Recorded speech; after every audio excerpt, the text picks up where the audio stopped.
You can schedule jobs from the job menu in the dashboard or from the customer profile screen.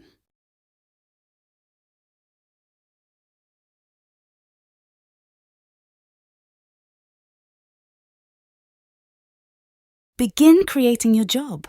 On the job screen, you can choose your existing customer or create a new customer for creating the job.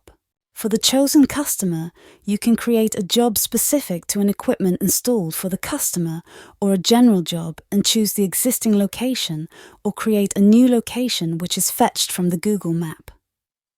You can select a business unit, service type, ad title, tags and description. We can schedule a job on time, or we can do recurring job schedule, daily, weekly, monthly and custom.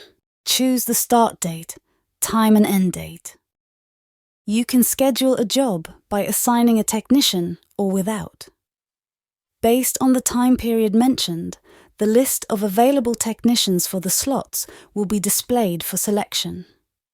You can also assign one or more technicians to the job by selecting the crew options. Save and schedule the job or select schedule and notify the customer in email. Assigning a job to a technician from Dispatch dashboard. You can find the list of available jobs in the Dispatch dashboard for the day. You can assign a technician for a job which is unassigned, and you can reassign a job to a different technician by using a simple drag and drop calendar interface.